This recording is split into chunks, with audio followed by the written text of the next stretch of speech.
Side खबरों के लिए सब्सक्राइब करें फ्लेम मीडिया और उसके बाद बेल आइकन को प्रेस करें ताकि सबसे पहले आपको मिले एक्सक्लूसिव खबरें।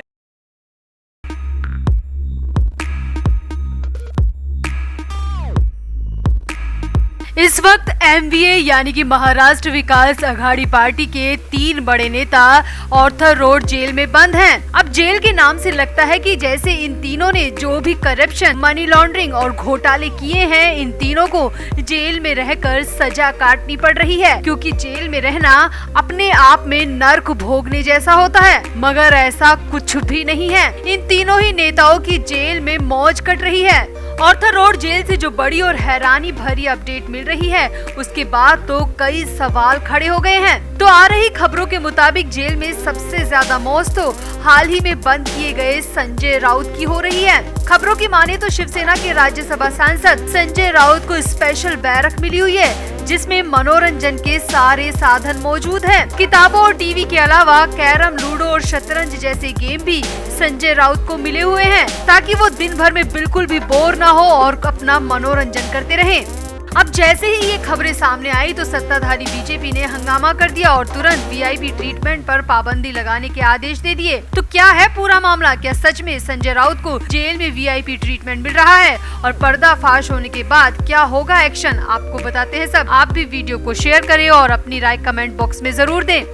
आगे बढ़ने से पहले आपको बता दें कि नीतू की बल्टन का नया व्लॉग आ गया है, जिसे देखने के लिए नीचे डिस्क्रिप्शन में दिए लिंक पर क्लिक करें। सपोर्ट करने के लिए लाइक, शेयर और सब्सक्राइब भी जरूर से जरूर करें। तो उद्धव ठाकरे की सरकार के दौरान MVA के 3 बड़े नेता इस वक्त मुंबई की ऑर्थर रोड जेल की सेल नंबर 12 में बंद हैं। अनिल देशमुख पर 100 करोड़ की वसूली के आरोप है, तो नवाब मलिक पर मनी लॉन्ड्रिंग के और वहीं हाल ही में गिरफ्तार किए गए संजय राउत पर 1034 करोड़ रुपए के पात्रा चौल घोटाले के गंभीर आरोप हैं। अब तीनों को ही ED ने अरेस्ट किया है और कोर्ट के आदेश के मुताबिक तीनों ही मुंबई की ऑर्थर रोड जेल में बंद हैं। अनिल देशमुख को तो जेल में 10 महीने हो चले हैं, वहीं नवाब मलिक भी फरवरी से जेल में बंद है और संजय राउत को 8 अगस्त को जेल में भेजा गया है। अब खबरें पढ़कर ऐसा लगता है कि इन तीनों नेताओं को अपने कर्मों की सजा मिल रही है। तीनों जेल में रहकर अपने गलत कामों का भुगतान कर रहे हैं, मगर ऐसा कुछ भी नहीं है। जी हाँ, मुंबई के ही एक बड़े अखबार ने दावा किया है कि ऑर्थर रोड जेल में इन तीनों नेताओं को स्पेशल ट्रीटमेंट दिया जा रहा है। अब इन्हें किस तरह का VIP ट्रीटमेंट मिल रहा है, इसका दावा भी अखबार की तरफ से किया गया है। तो सबसे पहले बात करते हैं संजय राउत की, जो कि अंडर ट्रायल नंबर 8959 के तौर पर ऑर्थर जेल में बंद है। अखबार का दावा है कि संजय राउत को जेल की सबसे स्पेशल सेल में रखा गया है और संजय राउत अपनी बैरक में अकेले रहते हैं। उन्हें सेपरेट बैरक मिली हुई है। अखबार के दावे के मुताबिक जो सेल संजय राउत को दी गई है वो किसी होटल के कमरे से कम नहीं है। उस सेल में तमाम सुविधाएं मौजूद हैं। दिन भर टीवी उपलब्ध है। वो लाइब्रेरी से किताबें लाकर अपने कमरे में पढ़ते हैं। इसके अलावा जेल में राउत को डेली अखबार भी मिल रहा है। अब यहाँ तक तो ठीक था, मगर अखबार का दावा है कि राउत के लिए जेल में मनोरंजन यानी कि एंटरटेनमेंट के भी पूरे इंतजाम है। अखबार में छपी रिपोर्ट की माने तो राउत को जेल में कैरम, लूडो और शतरंज तक खेलने को मिल रहे हैं और इन गेम्स को खेलने के लिए राउत को बकायदा पार्टनर भी मुहैया करवाया जा रहा है। वहीं कोर्ट के आदेश के मुताबिक राउत को जेल में घर का खाना और दवाइयाँ तो पहले से ही मिल रही है। वहीं दूध, दही, फ्रूट्स ही नहीं बल्कि राउत को जेल में ड्राई फ्रूट्स तक मुहैया करवाए जा रहे हैं। अब होटल जैसे कमरे वाली जेल होगी और ये तमाम चीजें मिलेंगी, तो भला जेल में रहने का मतलब ही क्या है? अब इसी अखबार का दावा है कि नवाब मलिक को इलाज के बहाने कब से प्राइवेट अस्पताल में रखा गया है। अब प्राइवेट अस्पताल तो वैसे भी 5 स्टार से कम नहीं होते, तो नवाब मलिक भी जेल के नाम पर जिंदगी अच्छी खासी काट रहे हैं। वहीं अनिल देशमुख भी इस वक्त अस्पताल में भर्ती हैं, जहां पर तमाम सुविधाएं मौजूद हैं। हालांकि अनिल देशमुख को मलिक और राउत की तरह कोर्ट ने घर के खाने की इजाजत नहीं दी थी, इसीलिए जब अनिल देशमुख को जेल में रहना पड़ा तो उन्हें जेल का खाना ही खाना पड़ा। हालांकि उनके बैरक में भी उन्हें बेड, कैरम और टीवी उपलब्ध करवाया गया है। ऐसी खबरें इस अखबार में छपी हैं। वहीं समाचार एजेंसी ANI के मुताबिक इन 3 नेताओं को सुरक्षा कारणों की वजह से ऑर्थर रोड जेल में अलग अलग और सेपरेट सेल में रखा गया है, मगर ये नहीं बताया गया कि उनकी बैरक में टीवी, किताबों के अलावा कैरम, लूडो और शतरंज भी मौजूद हैं। एक बड़ी बात का जिक्र इस अखबार में किया गया है। दावा है कि वैसे सभी कैदियों को जेल में हर महीने 4,500 रुपए जमा करवाने की परमिशन होती है, मगर इन तीनों ही VIP कैदियों के लिए ये नियम भी ताक पर रखा गया है। ये हर महीने अपने घर से 7 से 8,000 रुपए ले रहे हैं। यहाँ तक कि इन तीनों को ही कपड़ों की धुलाई के लिए भी अलग से इंतजाम होने का दावा इस अखबार की तरफ से किया गया है।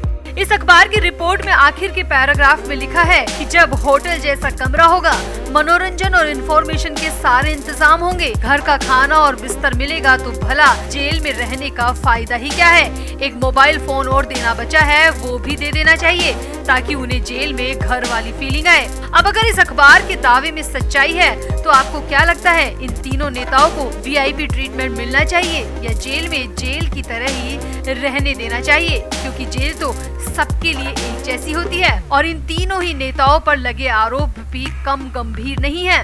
तो आपको क्या लगता है? आप भी अपनी राय कमेंट बॉक्स में जरूर दें और वीडियो को भी शेयर करें। आगे बढ़ने से पहले आपको बता दें कि नीतू की पलटन का नया व्लॉग आ गया है, जिसे देखने के लिए नीचे डिस्क्रिप्शन में दिए लिंक पर क्लिक करें। सपोर्ट करने के लिए लाइक, शेयर और सब्सक्राइब भी जरूर से जरूर करें। तो संजय राउत 8 अगस्त से मुंबई की ऑर्थर रोड जेल में बंद हैं और 22 अगस्त को सुनवाई में कोर्ट ने एक बार फिर से राउत को 5 सितंबर तक के लिए जेल में न्यायिक हिरासत में भेजा है और 5 सितंबर तक राउत को जेल में रहना पड़ेगा। 1034 करोड़ के पात्राचौल घोटाले में जेल में बंद राउत के लिए इसी दिन वकील जमानत की अर्जी भी कोर्ट में लगाएंगे, मगर लगता नहीं है कि जमानत मिलेगी, क्योंकि PMLA एक्ट में नवाब मलिक और अनिल देशमुख को भी अभी तक जमानत नहीं मिल पाई है। अब आपको याद ही होगा कि पिछले दिनों 10 जून को राज्यसभा चुनाव के लिए नवाब मलिक और अनिल देशमुख ने 1 दिन की जमानत की याचिका की मांग कोर्ट से की थी। मलिक और देशमुख विधायक होने के नाते अपना वोट कास्ट करना चाहते थे, मगर कोर्ट ने दोनों को ही जमानत देने से इनकार कर दिया था। इसके बाद 20 जून के लिए एक बार फिर से मलिक और देशमुख ने 24 घंटे की जमानत की गुहार लगाई थी, मगर इस बार भी कोर्ट ने साफ साफ इनकार कर दिया था। अब मलिक और देशमुख की ही तर्ज पर संजय राउत भी चल पड़े हैं। जी हाँ, जेल में बेचैनी में रात दिन काट रहे संजय राउत भी अब 24 घंटे यानी कि 1 दिन की जमानत चाहते हैं। 1 दिन के लिए जेल से बाहर निकलकर खुली हवा में सांस लेना चाहते हैं। तो सूत्रों के हवाले से आ रही खबरों के मुताबिक संजय राउत ने इच्छा जताई है कि वो कोर्ट से 1 दिन की जमानत की इल्तिजा करें। सूत्रों की माने तो जेल में मिलने आए अपने वकील से संजय राउत ने 1 दिन की जमानत का जिक्र किया और उसकी वजह अपने परिवार और बूढ़ी मां को बनाने को कहा है। तो सूत्रों की माने तो संजय राउत 1 दिन के लिए बाहर आकर अपनी बूढ़ी और बीमार मां से और अपने परिवार से मिलना चाहते हैं। सूत्रों की माने तो संजय राउत को कहीं से पता लगा है कि उनकी गिरफ्तारी के बाद से उनकी बूढ़ी मां बीमार है, उन्होंने खाना पीना छोड़ दिया है, ये भी संजय राउत को पता लगा है और अपनी मां से मिलने की खातिर संजय राउत 1 दिन की जमानत के आधार पर जेल से बाहर आना चाहते हैं। मगर सूत्रों की माने तो जेल में आए वकील ने राउत को साफ साफ कह दिया कि ये संभव नहीं हो पाएगा। ऐसे कई एग्जाम्पल है जहां कोर्ट ने 1 दिन की जमानत के लिए इनकार कर दिया। वकील की माने तो नवाब मलिक और अनिल देशमुख को भी 24 घंटे क्या 4 घंटे भी जेल से बाहर निकलने के लिए मना कर दिया गया था। ऐसे में संभावना बेहद कम है कि कोर्ट संजय राउत को भी मां की बीमारी के नाम पर 1 दिन की जमानत दे दे।